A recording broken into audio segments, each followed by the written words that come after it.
at that point, we were at a point where we had the opportunity to buy another house. So we sold it. We made 20% down for the next house, and we moved it to the next house.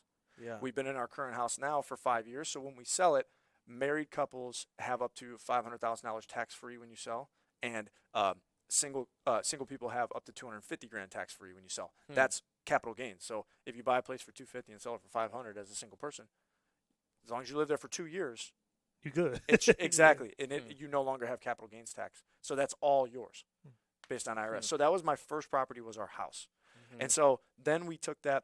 We found out we were pregnant with my daughter Mila, and then we bought our next house, and we rolled 20% into our next house, and so now the house we're in now, we finished the basement.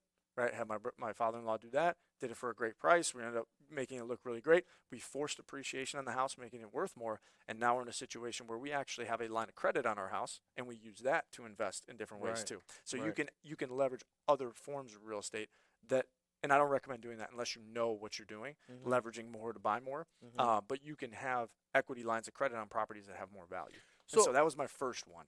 But, okay, real quick, going back to like how you describe like the Donald Trump buying these more and more properties. That's at 1031.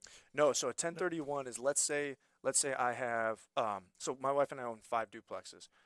Let's say one of my duplexes we would like to sell because we have an opportunity to buy a 4-unit.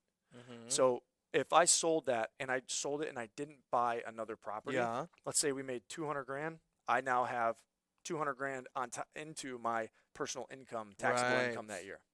Instead, what you do with that is, this is how people who, let's say I wanted to sell that duplex and I found a 4-unit, I could sell the duplex and I've identified another property that I want to buy that is higher in terms of price, but a like type of property. So it's similar.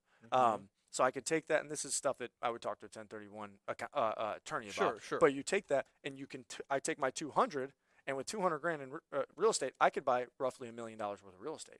So because that 200,000 is going to be roughly 20% down. 20% down payment. So, but let's just say, for being conservative with it, I'm going to buy an $800,000 property. So I'm going to buy an 8-unit now that's worth 800. So I take that duplex, I make my 2, I move it into an 8-unit, bought an $800,000 property with the 200 grand tax free, and I don't have taxes on that 200 I made because I've deferred it for the future. I see. Because one day I'm going to have to sell wherever I go. So you could do it forever almost. Forever. And okay. Yes, and that's talk to an accountant and attorney on that. But yes, absolutely. In theory, you can do that forever.